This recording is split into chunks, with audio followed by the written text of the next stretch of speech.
Hi, my name is Chris. I make these videos to enlighten people and to help people with hopes that the knowledge that I'm putting out, they can take it and they can store it up here. And even for those who can't really take what I'm saying out of my mouth and store it up here, I just want to thank you for still giving me your ear to talk to.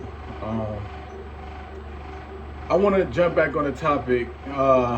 Why do black women hate black men, and why do black men hate black women? Now, like I said in the last video, once again, that is something for social media. There's literally an algorithm built just for that content. And what we have to be aware of with that content, every single time we get on social media and we spill what's going on in our community and what we don't like about our women, and women, when we get on the internet and you guys spill what you don't like about us, guess what we're doing? We're allowing them inside of our communities, giving them secrets that they never knew about. And when I say secrets that they never knew about, story time. I remember I was working in a kitchen and I had a white co-worker named Alex. He was totally unaware that I could take cooking olive oil and rub it on my hands. And I said, man, like my hands are so dry. He said, bro, I got some lotion in my bag. I said, it's cool, I'll just use some olive oil. And he looked me dead in my face and said, that's for cooking. You can't use that on your skin. I said, yes, you can. He said, I promise you it doesn't work the same. I'm like, it does. This man stood 10 toes on his opinion, telling me I couldn't take a dab of olive oil, rub it in my hands, and it would actually moisturize my skin. You know what I'm saying? But guess what? He would never knew that, or never would have knew that if I didn't tell him that. So that information that we have as black people would have never got to him because he was not raised in a black household or raised in a black community. That's just like with the Crisco and the hot comb. That is very unfamiliar to a white woman or to a white man because they do not know what it means for Crisco and hot comb, and we don't give it to them. So when you get on here and you bash the black man about what he's doing wrong, and we bash the black woman about what we don't like, guess what? We feed that information to the people that are not black, and guess what it does? It gives them more fuel. We're allowing them to see the problems that we have inside of our community that makes our community weak.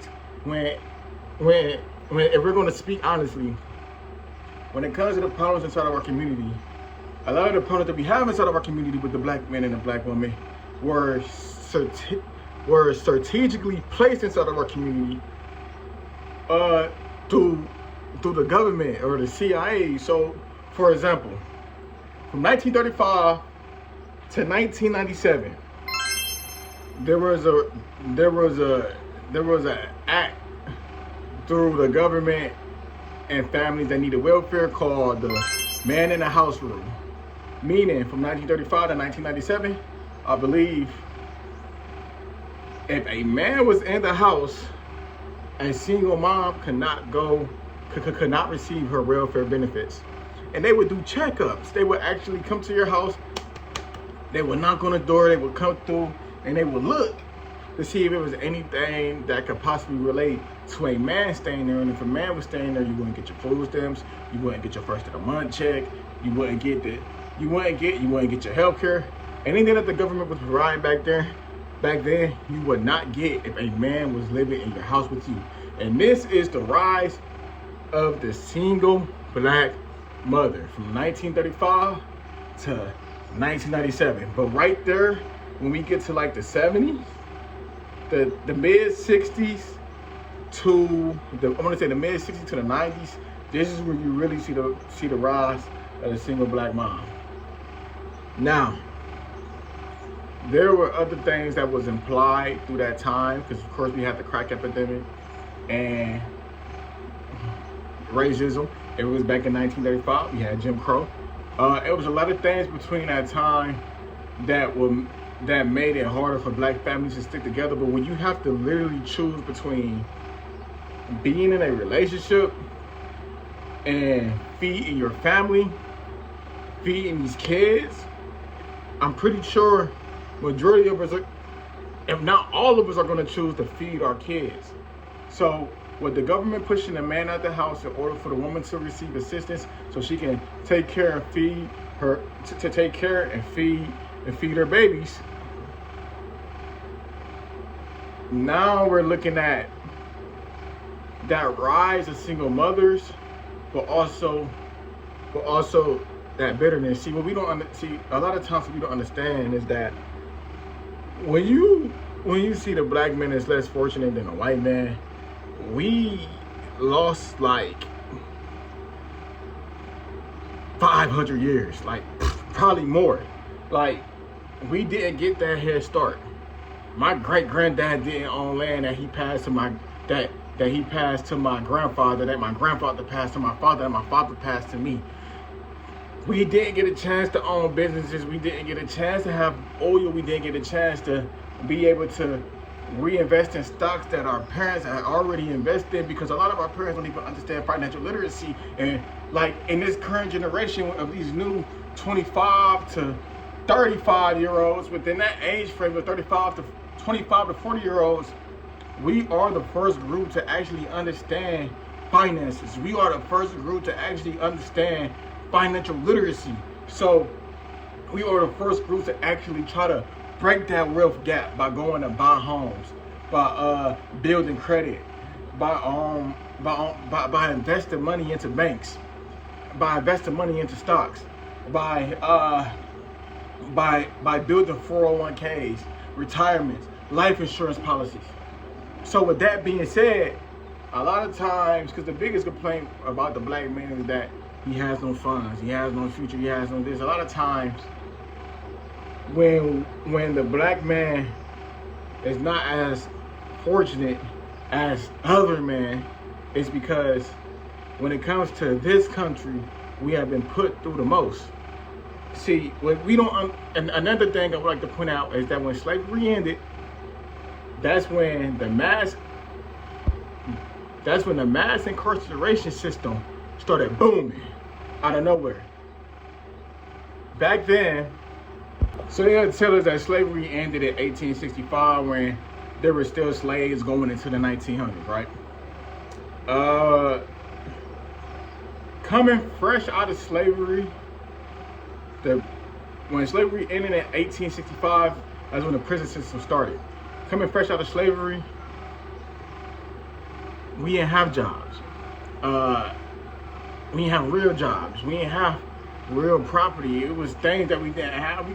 We didn't know how to feed or provide for ourselves. So a man can get life in jail for stealing a loaf of bread, and now that man is no longer with his family. Move up, and we're still talking about the prison system, so we move up. A man could get life for selling crack, and that man is pulled from his family. Going forward, man get an extensive amount of time for selling weed, and that man get pulled from his family. Yes, these are decisions. Yes, you decide to sell crack, you're going to go to prison. You decide to sell any type of drug, you're going to go to prison. But let's not judge them off their decisions from choices that they had to make to feed their families. There's a lot of good men behind, just because he was selling drugs to his community, that doesn't necessarily mean he wasn't a good man. That doesn't mean he had to find a new way to provide, because there is no jobs for him. At one point in time in our community, you used to be able to get a job down at the steel factory, and the steel factory used to buy you a house, buy you a car, and it used to feed, and it used to be able to feed then almost a family of 5. They started taking them factories out of the community.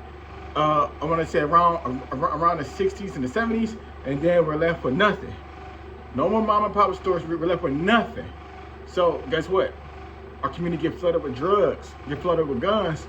So we don't own any planes. How did the drugs get here? I don't know too many brothers that know how to fly planes. How did the drugs get here? You know what I'm saying? So we made do what we had to. I can't force all of this into a 10-minute video. I know I'm giving a lot, but but to sum it all up, the rise of the single mother came in the 1965, so somewhere around the 1960s, throughout the 1990s, with the no man in a home rule being passed from 1935 to 1997. Just with that rule alone, them pulling the man out the household is enough for the black father not to be there, because the government is telling you that he can't be there. With the mass incarceration system, it's enough for the black father to be there, because he's been taken away from his family for committing the pettiest crime and getting all of this time. There are some great examples of the black father actually being there, but between crack, the no man in a home, and mass incarceration, that just with them 3 things alone, and that's not even everything. That's just 3 main things. But just with them 3 things provided by the government alone will show you exactly how the world has been set up against us. So when we get online and we get to talk about, hey, the black man is this, and hey, the black man is that, I need you guys to understand our women has been leading our community only because we have not been because we have not been given the same opportunities as other men that are not like us. So just try to understand and just try to be a little bit more lenient when it comes towards the hate videos on black men, and try to really understand what we've been through, not just as black men, but as a people. Because you take the man away from the family, guess what? You turn up the whole family. I can't squeeze all this into one video. I'm going to part 3. But my name is Chris. I drop these videos in hopes to give the knowledge to my people, to expand our minds and enlighten us of things that you which probably did know or probably didn't know. Either way it go, I'm out. Get with me.